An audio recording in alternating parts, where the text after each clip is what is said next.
guys, it's Amy from Nail Polish Baby 90 and welcome to today's video to sort this hair out. Today I'm here with a tag video and this is the RIP nail polish tag.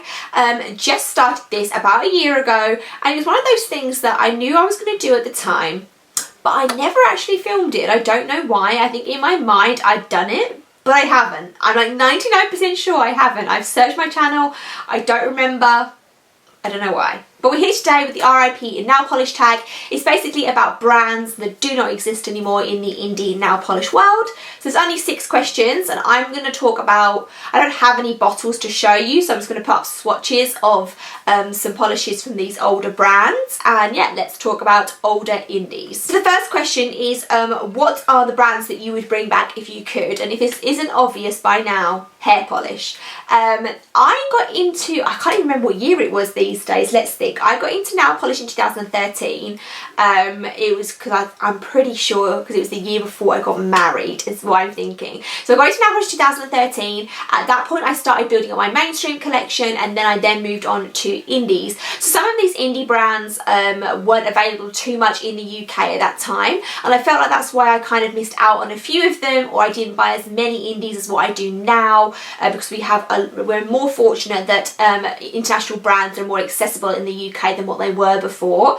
But the main brand that I wish would come back is hair polish. I just think that they were so ahead of their time. If you look back on them, the ones that I get now and when I re-wear hair polishes now, they still stand alone and they still are so unique and different even today. So that would be my number 1 pick. I will try not to mention hair polish for the whole of the video. Number 2 is, what is a brand you never got to try? There's probably loads. There's Cult Nails I never tried. There's Love Angeline that I never tried. There's Polish Me Silly that I never tried.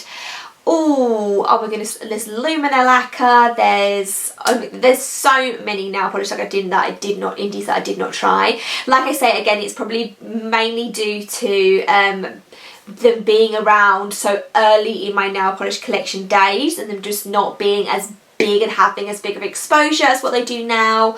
But there's honestly, like I say, that was like 4 or 5. There's honestly so many that I didn't try. No, I really should have. Rescue Beauty Lounge, that was kind of a bit of a boutique-y brand. Never tried that either. Yeah, loads. Number 3 is, what is a brand that you tried at the last minute? And then again, not to be like a repetitive, I feel like a lot of the indie brands that I've mentioned I tried at the last minute because as soon as I kind of was getting into the indie world, I felt that a lot of them left. I also feel there was a phase, maybe 2018, 17, 18, where a lot of brands started closing and that was a bit of a shock. And I did feel like for a while, I don't know if it's because there was so much growth in the indie nail polish world and then naturally some brands would close. I guess that it depends on people's situations are, that we're not always privy to that sort of information, whether it's a side project and when it gets so big you can't do both, or whether I believe that the owner of hair polish got sick so she had to close, or whether people move house or get divorced and all these types of things, whether all these personal factors that affect it, as well as maybe you just lose the passion for it. It's a lot of time and a lot of effort if you're not into it, if your heart's not into it anymore. So yeah, lots of brands that I tried on the start. I have a couple Black Cat lacquers. I only have maybe 2 or 3, and then when I went back to kind of look at what they were coming out with, they don't exist anymore. There's quite a lot of the icons, and I think I spoke about this recently. To me, there's like Glisten and Glow, KB Shimmer, Dolish Polish, Black Cat Lacquer hair polish. Who else have we got? Picture Polish were like the main core brands that were there when I first started, and it's interesting to see how the ones that we kind of have left are these kind of giants now in the world. You think KB Shimmer, what Christy has done is amazing with the growth and the production level that they have. There's several indie brands now, like I believe as well. Cirque has like its own people that work for them. They're not just one-man bands anymore, and people that feature in shops and have been in magazines. And the indie world when I first started was small, and it is enormous now and almost breaking into mainstream a little bit as well. What is the first brand that you bought, like indie polish wise, and is it still in business? The first order that I did a solo order for was Dolish Polish. It's up on my channel. It was in 2014. I bought about 10 Dolish polishes, and that's the first big order that I did. Prior to that, I bought, when obviously showing as well how long Rainbow Connection has been around. If you're in the UK, Rainbow Connection is a UK e-tailer. I remember when that very first came about, and that there was all this, for me, all this hype of, oh my goodness, it's coming, it's coming, it's coming, and all these brands that were getting announced on the Instagram page of what they were going to be selling, and then originally opening. And in that order, I think I did 2 Black Cat lacquers and a hair polish were in that original order, and both of those brands don't exist anymore. So that's that. But then my first order from a main, just an order directly to an indie maker, was Dolish Polish, and they definitely exist still. They are on over 10 years of being a brand, and again, a brand that has turned the test of time. So yeah, there's some answers for you. And the last one is, what are some brands that you forgot about? A brand that I always forget about because I only had one of, and that is Nail Polish by Jessica Jean, Polish by Jessica Jean. Jess Face 90 has like all of them, and she made these amazing acrylic mixes, and they were all different types of frosting. So I think I have red velvet frosting, and I really enjoyed that one.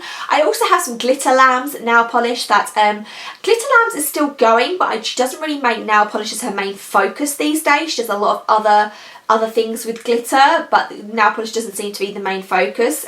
She did amazing glitter toppers, and I really love the bottles that they are in. So whenever I look through my helmet and I see these big caps, the caps are huge on them, I always kind of remember about glitter lambs and how much they were amazing and so different. Another brand that I really like and miss a little bit as well is Frazee Polish. That brand tried to come back a few times, and unfortunately I think the owner was not very well, or there were some health problems there, so it never fully made a return. It's harder when brands go on hiatus, and then you kind of hope and will they're going to come back.